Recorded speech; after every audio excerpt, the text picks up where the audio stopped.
Ons gaan dan aan met ons reeks vanaand oor die Bybel as 'n bonatuurlike boek. En ons het gesien dat die woord se aanspraak oor homself is, dat die hele skrif deur God ingegee is, nie net 'n gedeelte daarvan nie, maar die hele skrif.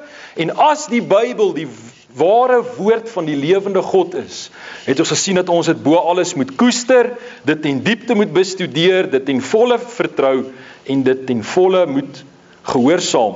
Ook het ons gesien dat dit ook ons verantwoordelikheid is om altyd gereed te wees, altyd bereid te wees om verantwoording te doen aan elkeen wat van ons rekenskap eis oor die hoop wat in ons is volgens 1 Petrus 3 vers 15. Want ons leef in 'n tyd waar die Bybel bevraagteken word, waar onder andere, wil ek net een ding hier noem, wat baie sterk deur selfs die teologiese wêreld vandag gepropageer word, is dat die eerste 11 hoofstukke van die boek Genesis net 'n mite is. Met ander woorde, vanaf die skepping tot by die toring van Babel, glo selfs baie van die teoloë vandag dat dit net 'n mite is. En dan sê hulle dat dit gebaseer is op ander skepingsmites wat ouer as die Bybel is. Nou vanaand gaan ek vir u iets wys uit die Chinese kultuur, maar bietjie meer daaroor wat vir ons wys dat hierdie mense praat eintlik nonsens, dat die Bybel se verhaal is werklik die waarheid. So ons praat dan vanaand met u oor Chinees en die Bybel.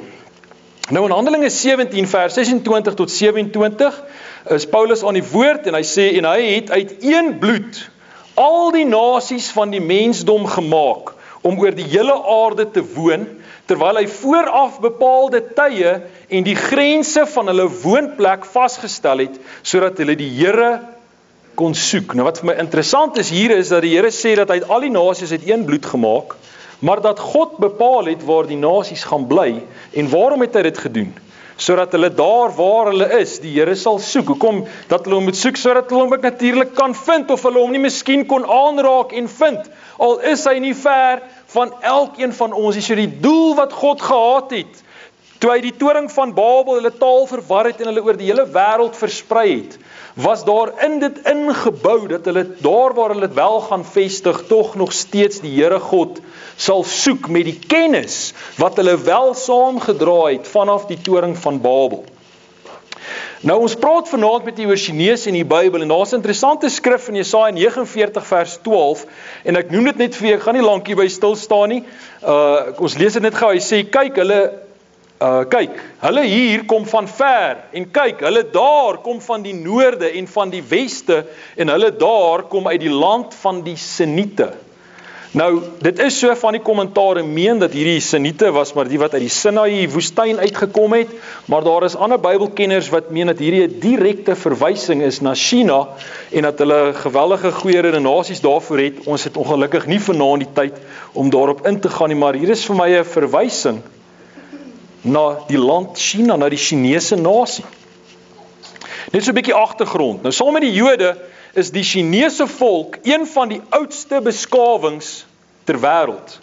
Inteendeel, hul beskawing het 'n plus minus 4.500 jaar aan eenlopende en ononderbroke geskiedenisrekord. Nie eers die Jode kan dit sê nie, want die Jode was vir baie jare nie in hulle eie land nie. So dit is wat die Chinese volk uniek maak, is dat hulle die enigste volk in die wêreld is, wat 'n ononderbroke en aaneenlopende geskiedenisrekord in hulle eie land, van plus minus 4.500 jaar het. Die Jodese geskiedenis wel is ook aaneenlopend, hulle was net nie die hele tyd in hulle eie land aanwesig, alhoewel daar deur al die eeue wel Jode in Israel was die groter meerderheid van hulle nie altyd daar nie. Nou die Chinese volk is ook die grootste etniese groep ter wêreld, en beslaan 1/5 van die totale wêreldbevolking. Meer mense, my broeder en suster, praat Chinees as enige ander taal in die wêreld. Selfs die mees algemene taal op die internet is Chinees en nie Engels nie. Dis 'n interessante feit, daar's meer mense wat op die internet Chinees praat as Engels. Nou tans is daar 3 amptelike en daar's eintlik meer, maar die 3 amptelike en grootste godsdienste in China is eerstens Taoïsme, Boeddhisme en dan Confucianisme. Nou die ouens wat Confucianisme, hulle is dalk so 'n bietjie confused, maar nou ja, die ander is maar net die hoofgodsdienste. Grootendeels vandag meer ook kommunisme en dan natuurlik is dit meer ateïsme, maar die wat nou gelowige Chinese is meeste van hulle maar boeddhiste, en val hulle ook maar onder Confucius. Nou Taoïsme het in plus minus 6 voor Christus in China regtig begin posvat, Boeddhisme en Confucianisme albei in plus minus 5 voor Christus. Maar nou het ek vir u gesê dat die geskiedenis van die Chinese volk is 4.500 jaar.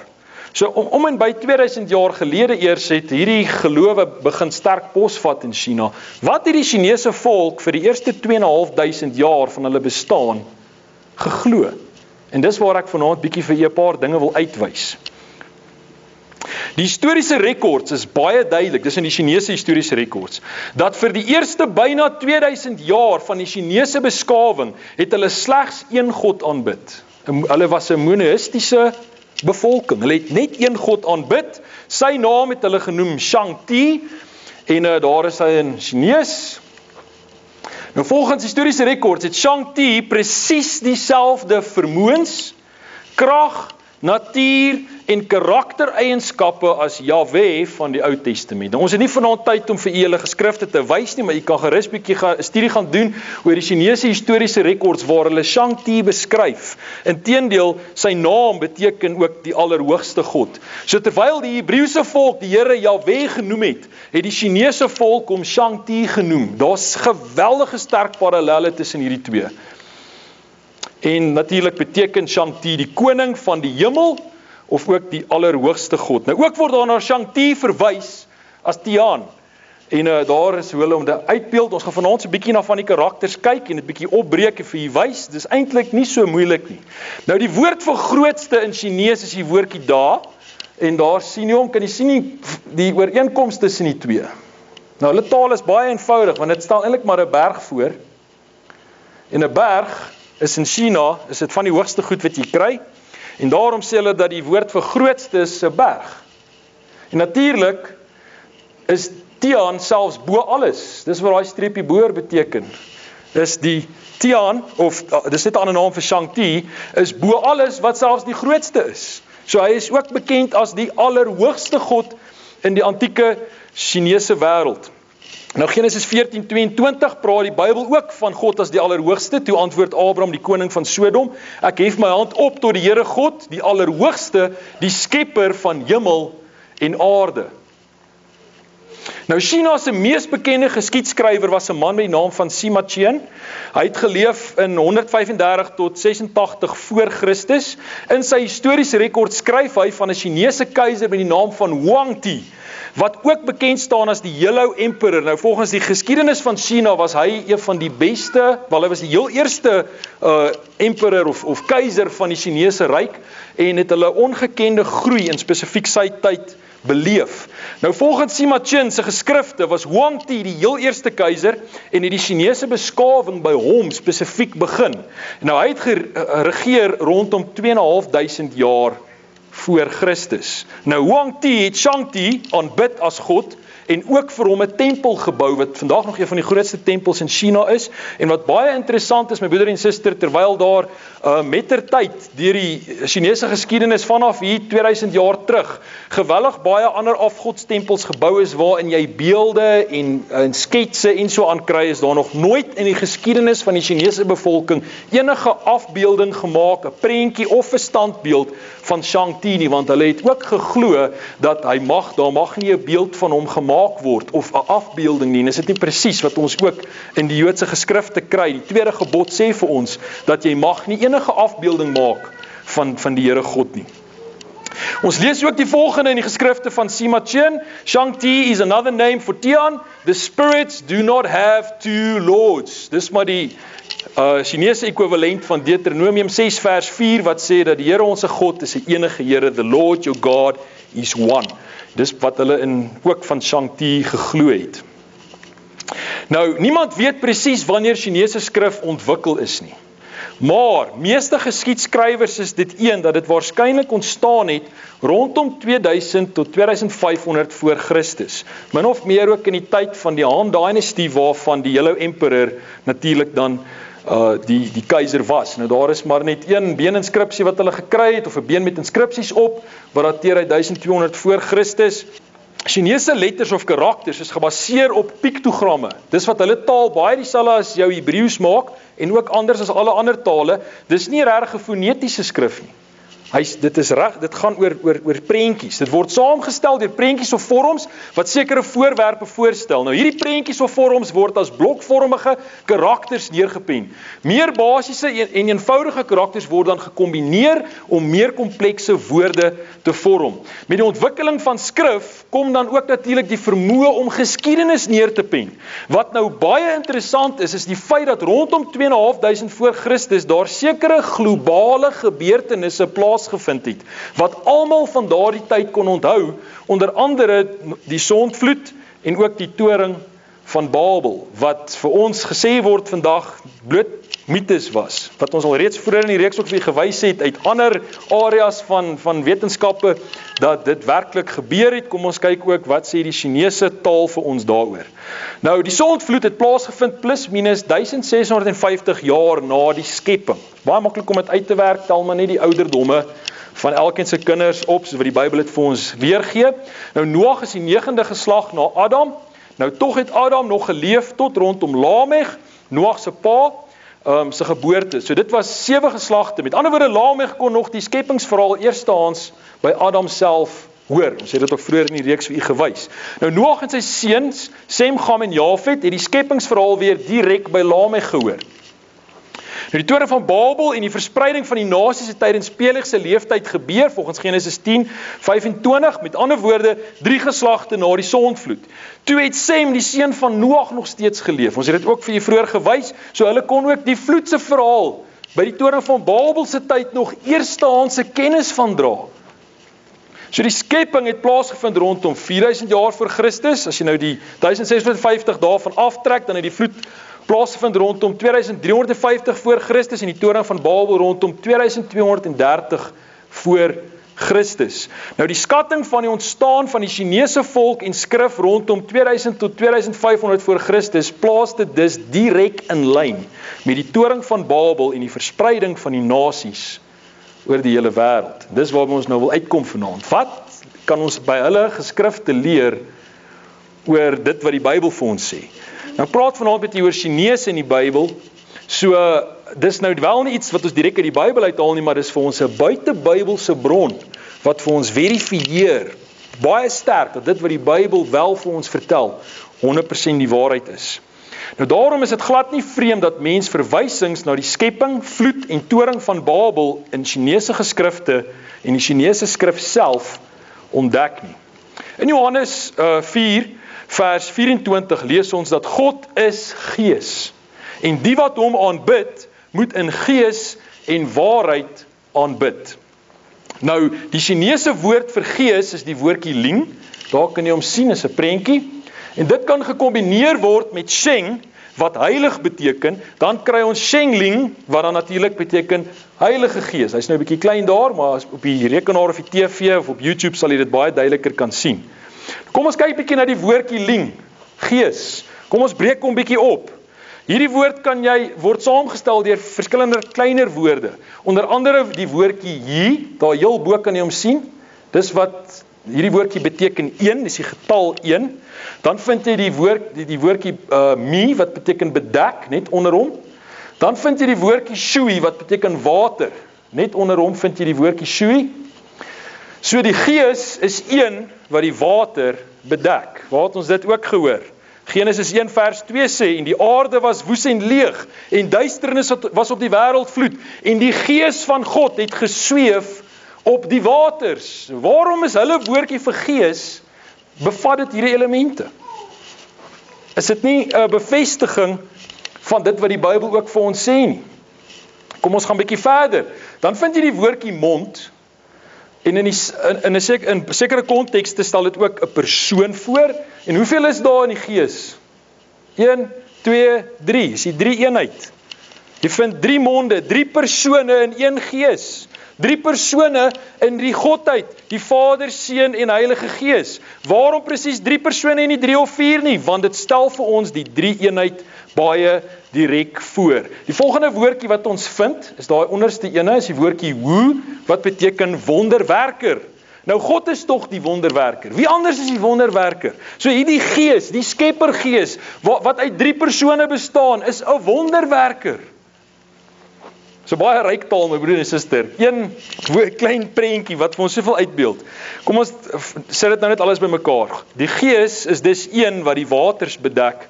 Hy bestaan uit 3 persone en hy is 'n wonderwerker. Nou daai woordjie wonderwerker kan ons verder verdeel in nog 2 woorde, die woordjie gong wat beteken werk en die woordjie ren wat beteken mens. Maar daar's 2 van hulle, 2 van die woordjie mens daarby. So die wonderwerker het gewerk om die mens te maak. Maar waarom die woord werk? En waarom spesifiek 2 mense? Wel, u weet dit tog. Hy het God nie die mens geformeer. Die res van die skepping het God geskape deur 'n woord te spreek, maar hy het stof geneem van die aarde volgens Genesis 2 vers 7 en hy het Adam en Eva gemaak. Die eerste 2 mense en hulle is na die beeld van God geskape. Dis hoekom ons hierdie 2 mense in die woordjie vir gees vind, is want hulle is na die beeld van die gees geskape, na die beeld van God. En God het die gees van die lewe in Adam ingeblaas volgens Genesis 2 vers 7. So hier vind ons al reeds by hulle woordjie vir gees so baie oor die skepping wat ooreenstem met dit wat die Bybel ons leer. Kan dit nie wees, my broeder en suster, dat die Chinese volk, hulle eerste keiser van die toring van Babel af met sy familie gekom het, met hierdie kennis, en sy mense so geleer het, ook toe hulle skrif ontwikkel het hulle die geskiedenis so neergepen. Hoe anders sal 'n mens dit verklaar? Die woord maak in Genesis 1 vers 26 beteken ook om te skep. Die woord skep in Chinees is die woordjie zao, of zao, wat daar is nou 'n prentjie van wat beteken skep. Hy kan opgedeel word in die volgende 2 woorde: gao wat beteken praat of spreek, en zu wat beteken beweging. Met ander woorde, soos wat woorde uitgespreek is, het daar beweging gekom. Is dit nie wat die Bybel ons leer nie? God het gespreek en die skepping het tot stand en in beweging gekom, volgens Genesis hoofstuk 1. So ook hulle woordjie vir skep. Dis vir ons 'n praktiese tipe van dit wat ons in Genesis vind. Genesis 2 vers 15. Toe het die Here God die mens geneem en hom in die tuin van Eden gestel om dit te bewerk en te bewaak. So nou kom ons by die tuin van Eden. Nou die woord vir tuin in Chinees is ook 'n tian wat hulle spreek 'n bietjie anders uit as die een wat hulle vir God gebruik. En daar is 'n prentjie van hom en die woord wat meer bekend is as tuin is Yuan. Daaronder is 'n prentjie van hom. Nou kom ons deel hulle ook bietjie op. Yuan vir tuin is grond of stof. Daar is die boonste gedeelte. Dan vind jy weer eens die woordjie mond daar in die middel. Dan vind jy die woordjie, die sy-vorm van ren, dis eintlik dieselfde, maar dit is 'n sy-vorm, en dan natuurlik nog ene, die woordjie ren, en dan vind jy 'n omheining, die tuin. So God het die stof geneem, en met sy mond die asem van die lewe daarin geblaas, en uit die sy van die man die vrou gemaak, en hulle in 'n tuin geplaas, presies soos wat Genesis 2 vir ons sê. Waarom, my broeder en suster, is die grondwoord vir tuin in Chinees, spel dit vir ons uit wat in Genesis gebeur het. As dit nie vir ons 'n buitebybelse bewys is, dat daardie mense met kennis verhuis het vanaf die toring van Babel na China, en hulle het dit vir ons in hulle eie taal neergepen, en ek glo dat God het dit so toegelaat, en dit is vir ons 'n buitebybelse bewys, dat die verhaal van die Bybel werklik die waarheid is. Genesis 1:28, en God het hulle geseën, en God het vir hulle gesê, wees vrugbaar en vermeerder, en vul die aarde en onderwerp dit en heers daaroor. Nou die woord vir geseënd, of vir voorspoed, of seën in Chinees is die woordjie fu. Jy sal dit baie sien, hulle sit dit baie op hulle winkels en so, want hulle wil graag geseënd wees, en hulle draai baie keer onderste bo, want dan glo hulle die seëninge vloei van bo af onder toe. So dit is die woordjie daar. Nou kom ons deel hom 'n bietjie op. Die woordjie fu, seën of voorspoed kan jy opdeel van die woordjie shi en die woordjie yi, een. Nou die woordjie shi is ook 'n ander woord vir God. En dan kry jy een, en dan kry jy die woordjie weer eens mond of persoon, en dan kry jy weer die woordjie tuin. So voorspoed is God saam met die mens in 'n tuin. Voorspoed, die Chinese verstaan dit beter as ons westerlinge, gaan dis nie so seer oor geld of rykdom nie, maar oor die verhouding tussen God en mens. Want jy kan alles in die lewe hê, as jy nie God het nie, hoe gaan jy geseënd wees? En dis opgeteken in hulle woord vir seën.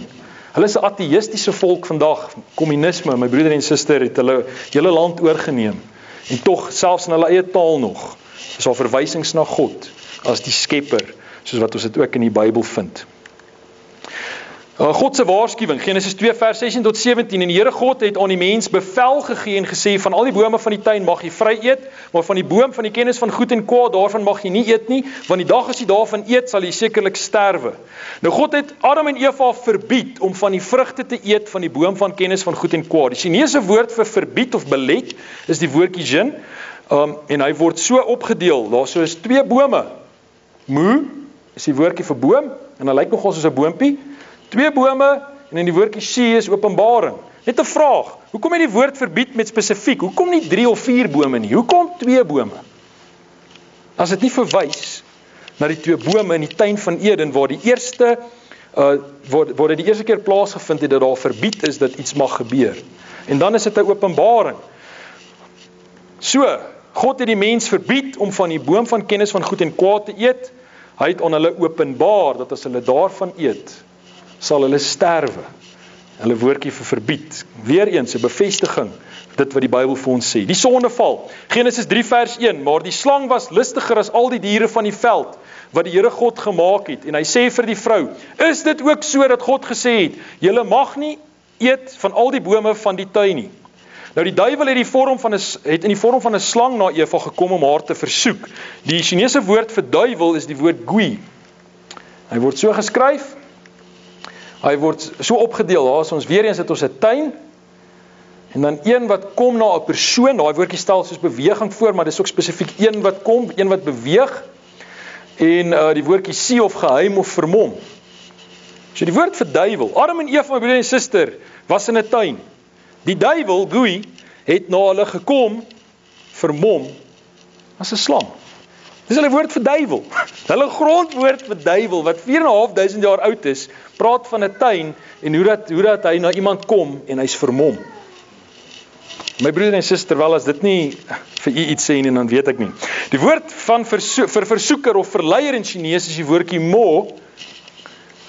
Dit is 'n kombinasie van daardie woordjie gui, wat ons net gekyk het, en wat duiwel beteken, en dan die volgende woorde, so ons het daar gui, die duiwel, dan het ons die woordjie jaan, wat beteken bedek of versteek, tussen 2 bome. Kan jy sien, daar is die woordjie gui, daar is die woordjie vir versteek of bedek, en daar is die 2 bome.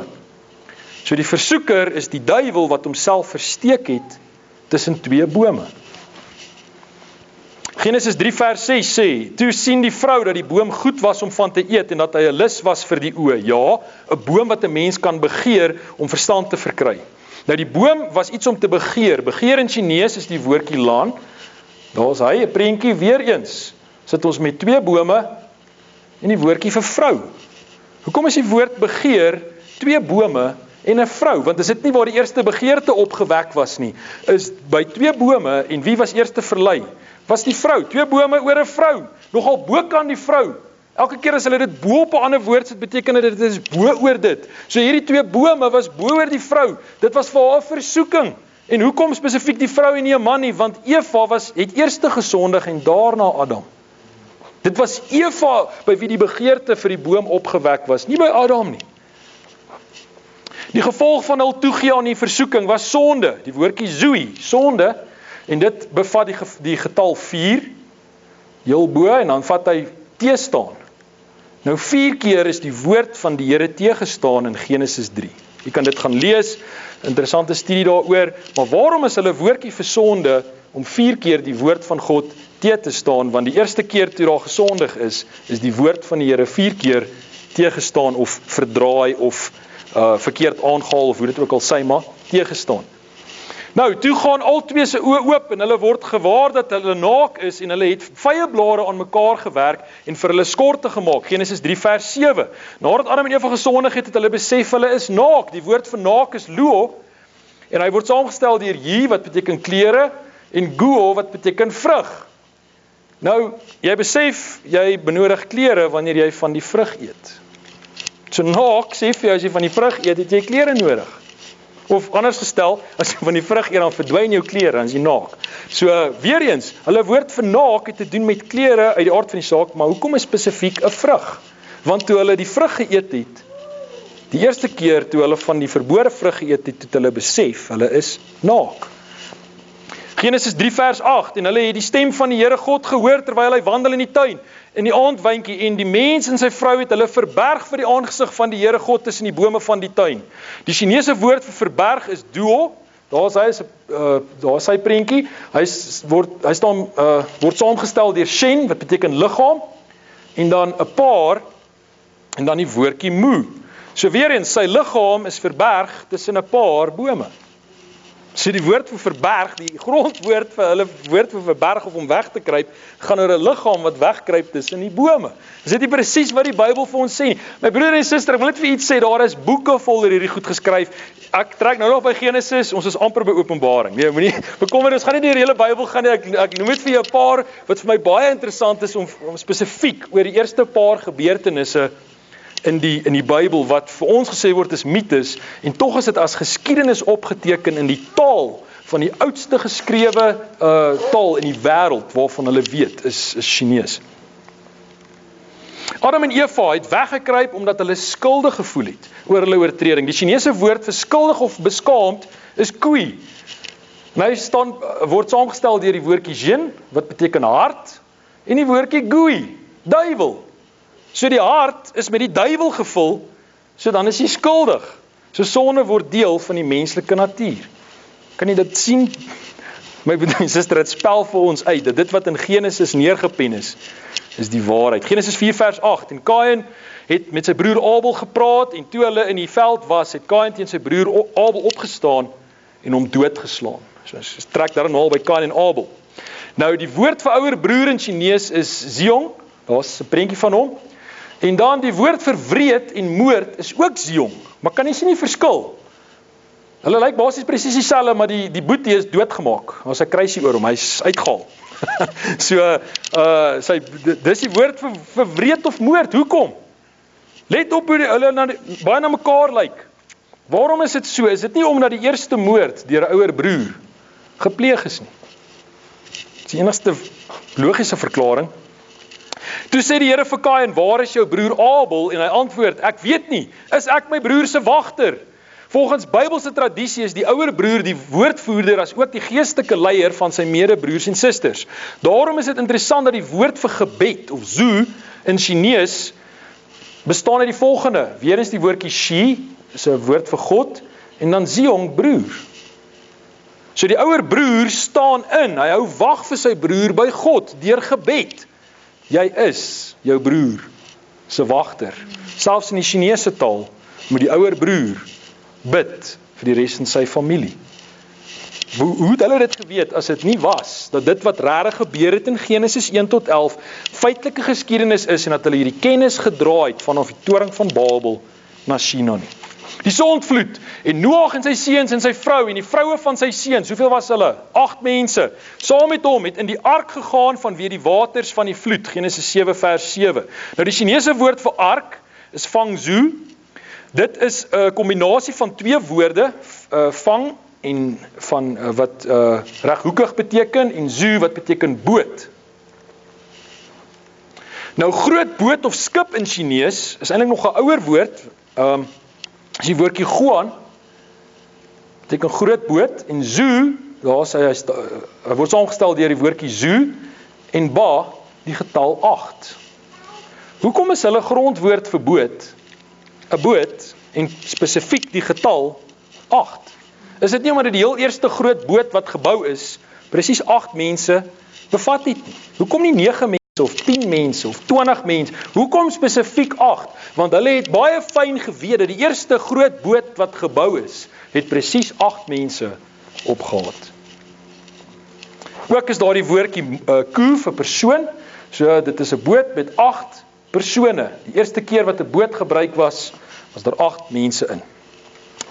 1 Petrus 3 vers 20 sê dit dan ook uitdruklik vir ons, dat onderwyl die ark gereed gemaak is, waarin weinig, dit is 8 siele, deur die water heen gered is. Ook vir ons opgeteken in die Chinese taal. Die toring van Babel, en die hele aarde het dieselfde taal gehad, en een en dieselfde woorde, en hulle sê, kom laat ons vir ons 'n stad bou, en 'n toring, waarvan die spits tot aan die hemel reik, en laat ons vir ons 'n naam maak, sodat ons nie oor die hele aarde verstrooid kan raak nie. So ons lees nou hier van die toring van Babel. Nou die woord toring in Chinees is die woordjie ta, En hy word saamgestel deur die volgende paar woorde.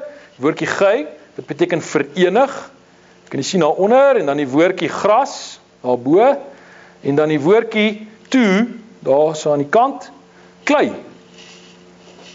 So die woord gey kan ook verder verdeel word, daai woordjie vir verenig, in ren, dit beteken mens, en dan ook jy, die getal 1, en dan ook koe of mond. So mense van een taal is verenig. So die eerste toring wat gebou is, was deur mense wat verenig was, wat een taal gepraat het. Die toring was gebou van gras en van klei. Dit sê die Bybel ook vir ons. Daarop sê hulle vir mekaar, kom laat ons stene vorm en dit goed brand. Hulle gebruik toe die bakstene vir boustene en lijmgrond vir klei. Presies soos wat die Bybel vir ons sê. Die heel eerste woord vir toring in Chinees vertel vir ons die storie van die toring van Babel, hoe dit gebou was deur die mense wat verenig was, omdat hulle een taal gepraat het. Waar wil ons dit meer helder en duidelik ook sien, uit 'n buite-Bybelse bron.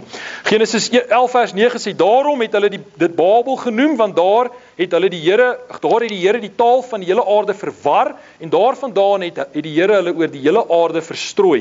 Nou die Chinese woord vir verwar is luan, en hy word saamgestel deur die woordjie she, wat die tong is, en dan ook die woordjie yin, mysterie of geheim.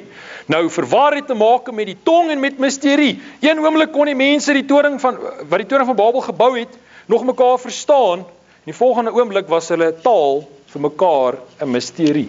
Presies soos wat die Bybel dit vir ons sê, verwarring, praat van die tong en 'n mysterie. Die Chinese woord vir versprei is fen-san, ook 'n kombinasie van twee woorde, fen en san.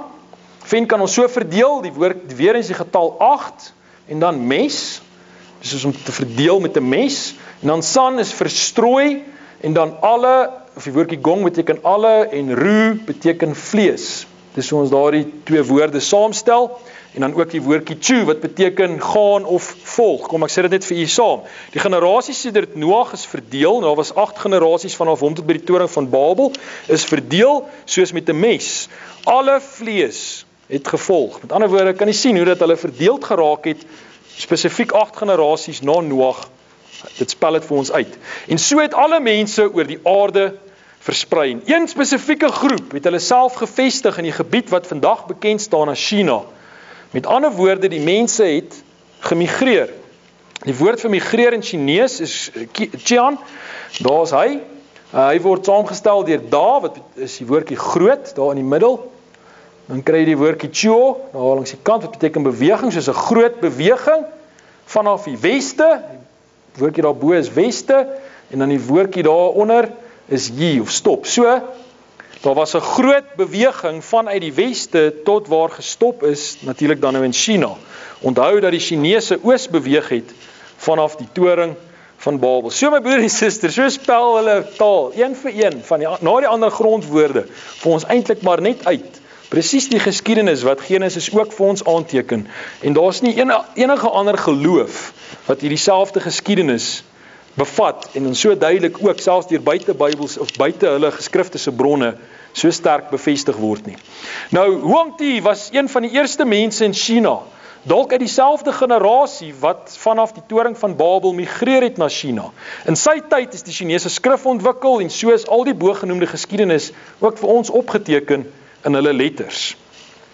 Hier het ons 'n buitebybelse bron wat bewys dat Genesis 1 tot 11, met ander woorde die skepping, die sondeval, Kain en Abel, die sondvloed en die toring van Babel, dinge was wat werklik gebeur het, want dit is dan ook in hulle geskiedenis so opgeteken. Dit was nog vars in die eerste Chinese generasie se geheue en hulle het dit opgeteken. Dit blyk asof hulle skrif op hierdie gebeure gebaseer is. Ek dink nie dit blyk so nie, dis baie duidelik so. Omdat die mens teenoor God gesondig het, moes die mens sterf. Maar die Here wil nie hê dat ons verlore moet gaan nie, daarom was dit nodig vir 'n plaasvervanger. Iets of iemand anders wat in ons plek moes sterf. So ek wil 'n bietjie verder gaan en vir u iets wys uit die Chinese offerstelsel. Dit loop parallel met die Bybelse offerstelsel. Dis amper asof die Here God met die Chinese baie dieselfde pad geloop het as met die Jode. Al sou die Messias nooit uit die Chinese gebore word nie, gaan ek nou vir iets wys ook aangaande dit. Dit is my baie interessant dat hulle offerstelsel feitelik parallel is met dit wat ons ook vind in die Bybel. Nou in Hebreërs 9 vers 22 staan daar sonder bloedvergieting vind daar geen vergifnis plaas nie. Reeds in Genesis 3 vind ons die eerste offer en die Here God het vir die mens en sy vrou rokke van vel gemaak en hulle het dit aangetrek. Waar het God die vel vandaan gekry? Hy moes natuurlik 'n dier slag. Want onthou, Adam en Eva moes eintlik sterf vir hulle sonde, maar toe die Here 'n dier geslag in hulle plek en hy daardie vel geneem en vir hulle klere gemaak en die offerdier het dan gedien as die plaasvervanger wat in hulle plek gesterf het en is profeties van Jesus wat later sou kom. So vir hulle om vergifnis te kon ontvang, moes daar bloed vloei. Van daardie oomblik af het die mens aan God offers gebring. En u kan dit gaan lees reg in die Bybel. Kain en Abel, die eerste seuns van Adam en Eva het alreeds offers gebring. Noag het 'n offer gebring. Abraham het offers gebring. Isak het offers gebring. Jakob het offers gebring. Gaan reg deur in Levitikus 1 tot 7, dan gee die Here God aan Moses eintlik, dan lê hy vir hom uit, presies, die offerstelsel wat die Jode van daar af moes volg en eintlik tot vandag toe sou volg indien hulle tempel nooit vernietig sou word nie. Noag se seuns het ook hulle kinders van offers uit die aard van die saak geleer. Soos Israel is die Chinese volk heel moontlik ook afstammelinge van Sem. Nou daar is ander kenners wat meen dat hulle van Gam afkom, maar ek het 'n paar artikels gelees wat vir my baie oortuigend is dat hulle ook wel van Sem afstammelinge is, net soos die Hebreëse volk, dat hulle dan uit die generasie van Joktan kom, waar die Jode weer of Israel uit die generasie van Eber kom. En dis net 'n interessante studie om te gaan doen. Nou daarom is dit nie vreemd dat die Chinese beskawing se offerstelsel geweldig soortgelyk is aan die van Israel nie. Soos reeds gesien het hulle dieselfde God aanbid, wel dan in 'n ander taal. Nou die Chinese woord vir offer is die woordjie zi, offer. Nou hy word saamgestel deur nui, bees of skaap. En dan die woordjie rein of volmaak. En dan die woordjie gei wat beteken spies. So die offer kan 'n bees of 'n skaap wees, maar dit moet 'n rein dier wees. En as jy na daai betekenis van 'n woord gaan kyk, dan is van die betekenisse ook, hy moet sonder vlek of rimpel wees. Dit nie presies soos dit in die Bybel die beskrywing vind, en wat dan doodgemaak moet word in hierdie geval met 'n spies. Nou die woord vir lam in Chinees is gao, so dit lyk baie soos die skapie, want daar is die skaap, en dan sit hulle in die woordjie vuur by, so dit is die skapie bo op die vuur. Nou waarom is die woord lam 'n samestelling spesifiek van skaap en van vuur, as dit ware eintlik dan 'n skaap wat geoffer word? Waarom nie net die woordjie klein met die woord skaap kombineer om die woordjie lam te maak nie? Hoekom spesifiek dit 'n dier maak, 'n skaap maak wat geoffer word? Is dit nie dalk ook profeties dat daar later 'n lam sou kom wat geoffer sou word nie? Meer nog, die woord vir bloed in Chinees is die woordjie zhu. Nou daar's 'n antieke vorm wat hulle hom ook ingekry het. En dan daar's 'n bietjie meer die moderne vorm, maar dit presies dieselfde betekenis. Die antieke voorstelling is 'n beker met 'n druppel bloed in. Dit het daai en dan ook die moderne ene, daai woordjie pie wat beteken bloed in 'n beker. Nou die hoofpriester moes eenmaal 'n jaar die sondeoffer vir die volk bring en die bloed in 'n beker bring en dit op die versoendeksel van die ark van die verbond sprinkel. En dit tot vergifnis van die volk volgens Levitikus 16. Nou die offerstelsel was bloot 'n heenwyse van die eintlike volmaakte lam van God, naamlik Jesus Christus, wat geoffer is vir die sonde van die hele wêreld volgens 1 Petrus 1 en 1 Johannes 2. En dan sê hy in Hebreërs 9 vers 11 tot 12, maar Christus wat opgetree het as hoëpriester van die toekomstige weldade deur die groter en volmaakter tabernakel wat nie met hande gemaak is nie, dit wil sê wat nie aan hierdie skepping behoort nie, ook nie met die bloed van bokke en kalwers nie, maar met sy eie bloed, eenmaal ingegaan in die heiligdom en 'n ewige verlossing teweeg gebring. So dis wat Jesus vir ons kom doen het. Nou waarom maak die Chinese woord vir offer spesifiek melding van 'n spies?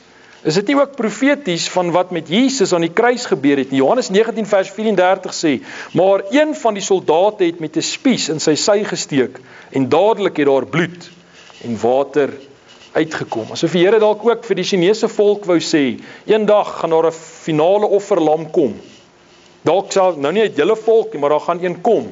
En ook sy gaan met 'n spies deurboor wees, soos wat hulle woord vir offer dit baie duidelik aandui. Meer nog, Jesus het gekom en om ons te regverdig en die geregtigheid van God te maak, volgens 2 Korinte 5:21. Nou geregtigheid in Chinese is die woordjie yi, en dit word saamgestel deur die woordjie yang, of wat beteken skaap, daarbo, en dan die woordjie wo, beteken ek of my. So dis die skaap oor my, of die lam oor my. So dis die lam wat my toemaak. Dis wat die woordjie geregtigheid beteken in Chinese. Die woord vir ek of my kan verder verdeel word, daar is hy weer, wo, en die volgende woorde, shu, wat beteken hand, en weer die woordjie gei, spies. So jy neem 'n lam, vir skaap, en met jou eie hand neem jy 'n spies, en jy slag die lam, en dit gee vir jou geregtigheid.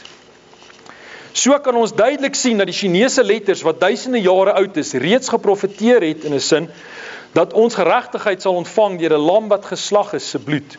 Hierdie lam sal ook met 'n spies deurboor word, en dit alles byna 2.500 jaar voor Christus.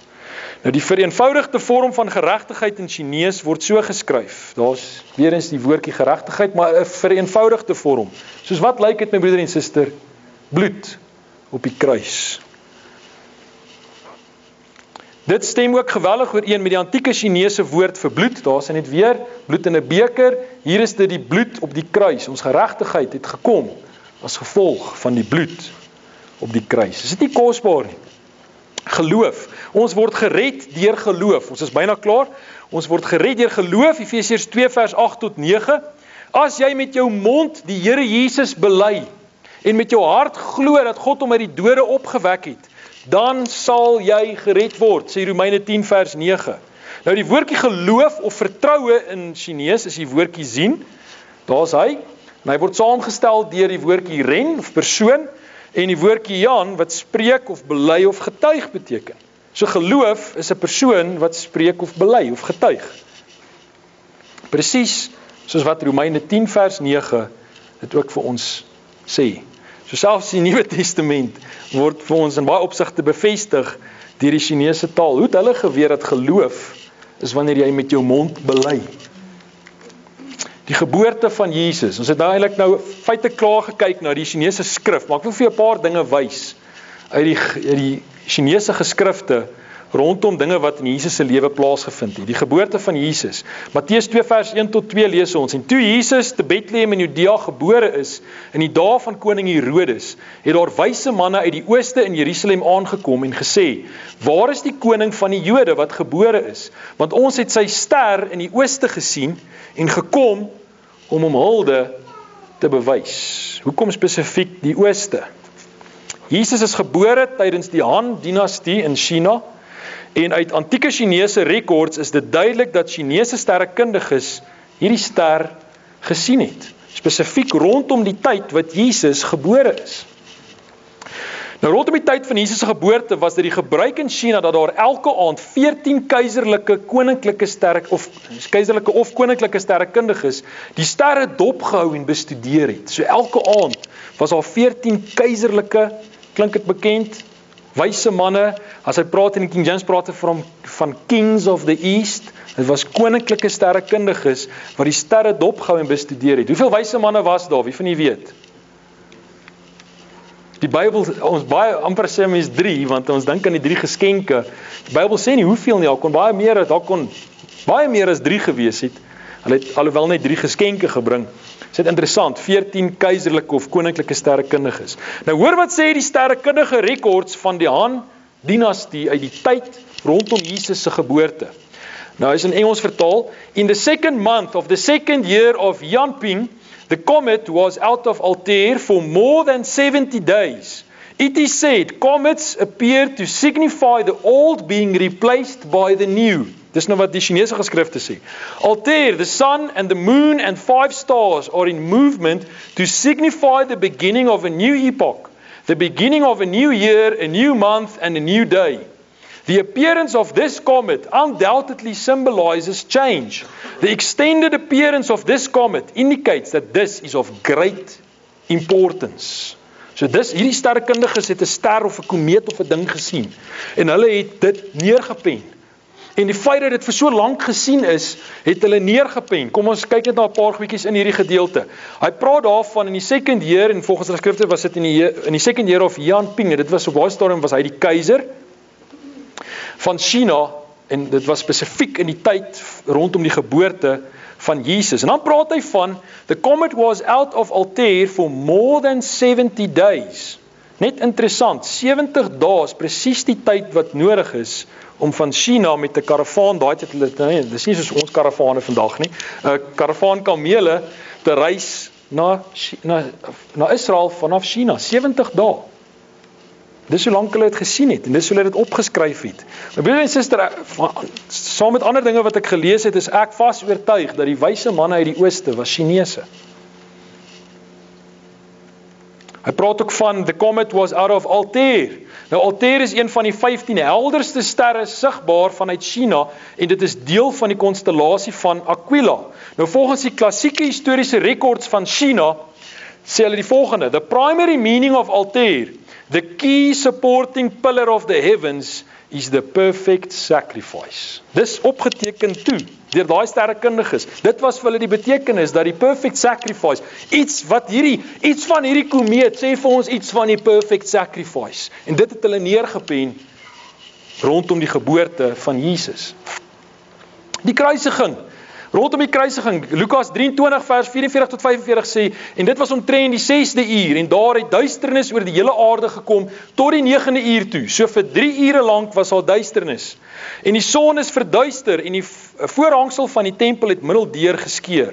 Nou die Bybel sê dat hierdie duisternis was oor die hele aarde sigbaar, 'n totale sonsverduistering. Dit was eintlik 'n bonatuurlike verskynsel, want as ons hier sonsverduistering het, beteken dit nie nog gaan op ander plekke in die wêreld ook sonsverduistering wees nie, maar hierdie een was wêreldwyd. En weet u dat die Chinese keiser het dit opgeteken? Rondom 31 na Christus, die tyd toe Jesus gekruisig is. In the days of Guihai, the last day of the month, there was a solar eclipse. The emperor avoided the throne room. Dit is sy geskiedskrywers wat dit nou neerskryf. Suspended all military activities and did not handle official business for 5 days. And he proclaimed, my poor character has caused this calamity, that the sun and the moon were veiled. I am fearful and trembling. What can I say? Anyone who presents a memorial is not allowed to mention the word holy. Dit is wat hierdie nou gesê het. Dit staan in die History of Latter Han Dynasty, volume 1, Chronicles of Emperor Guangwu. Hy was in daai tyd die emperor, 7th year. Dis sy 7de jaar wat hy geregeer het. En wat verder opgeteken, of kom ons ontleed dit net bietjie nou, in the days of Guihai, dit was in die jaar 31 na Christus, spesifiek in April, en dis wanneer Jesus gekruisig is.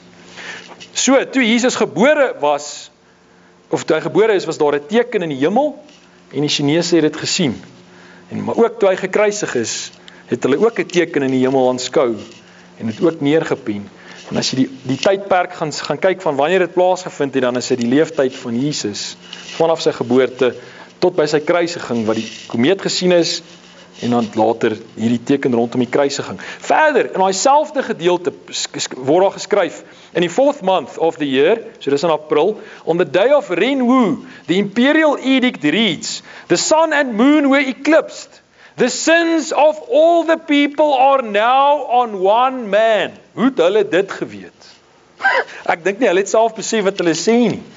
Dis in hulle geskrifte, my broer en suster, daai selfde tyd met daai selfde sonsverduistering het hulle dit neergeskryf. Dis in die 4de maand, hierdie sonsverduistering. Die keiser sê ons, niemand van ons mag nie militêre of enige ander aktiwiteite hê nie. Ons moet op ons knieë wees, want dis weens ons sonde dit aangebring is, en dan sê hy die betekenis hiervan is dat die sonde of the sins of all the people are now on one man. Pardon is proclaimed to all under heaven. Ek dink nie hulle het geweet wat hulle sê nie, maar ek glo dit is profeties van aard. Vandag as ons terugkyk, kan ons sien dat die Here selfs hulle dalk geïnspireer het om dit neer te pen. In daai selfde dokument staan laat ons net gou dit ontleed. Dis in dieselfde net bietjie verder aan, dan sê eclipse on the day of Guihai, man from heaven died. Hoe het hulle dit geweet? Ek vra my net, my broeder en suster, is dit nie 'n buitebybelse bron wat vir ons wys dat die woord van die Here werklik die waarheid is nie. Die volgende inskrywing beskryf wat 3 dae later gebeur het in hulle geskiedenis. During the reign of Emperor Guangwu, on the day of Bingyin of the 4th month of Yanwu, a halo or a rainbow encircled the sun. Dis presies 3 dae na die sonsverduistering. Het hulle weer opgemerk dat daar iets gebeur het, want daar's 'n teken in die hemel. So iets groots moes gebeur het. My broeder en suster, ek hoop het vanaand iets gesien van 'n bietjie 'n buitebybelse bron wat vir ons toelig dat dit wat in die Bybel opgeteken is, die waarheid is. Hier's 'n paar boeke wat iemand net na kan gaan kyk. God's Promise to the Chinese, God in Ancient China, The Discovery of Genesis, Genesis and the Mystery Confucius Couldn't Solve in Ancient Post-Flood History. Hier's 'n paar boeke wat jy na kan gaan kyk. Daar's talle ander ook, maar hierdie was vir my nogal die beste wat hierdie dinge bespreek het. Ek sluit af met 'n paar gedagtes rondom dit. Die Here het sy heil bekend gemaak, sê Psalm 98 vers 2. Sy geregtigheid voor die oë van die nasies geopenbaar. Selfs in die Ou Testament, my broeder en suster, het God nie net met Israel gedeel nie. Ek glo hy het ook met ander nasies gedeel wat opreg na hom gesoek het. Kyk maar selfs in die Ou Testament, hoeveel van die ander nasies wat na God gesoek het, is ingereken onder dieselfde seëninge wat Israel ontvang het. Openbaring 7 vers 9 tot 10 sluit ek mee af. Na hierdie dinge het ek gesien en kyk, daar was 'n groot menigte wat niemand kon tel nie, uit alle nasies en stamme en volke en tale. Hulle het gestaan voor die troon en voor die lam, bekleed met wit klere en met palmtakke in hulle hande, en hulle het met 'n groot stem geroep en gesê: Heil aan onsse God wat op die troon sit en aan die lam. My broeder en suster, ek hoop vanaand was vir u net so opwindend soos wat dit vir my was om die navorsing te doen. Weet jy, dit is kosbare dinge hierdie, en hoe getrou is die Here God nie net, dat hy selfs in sekulêre geskiedenis of buite Bybelse geskiedenis vir ons dinge laat opteken het, wat vir ons bewys dat sy woord geskiedkundig akkuraat is. Mag die Here vir u elkeen baie, baie ryklik seën.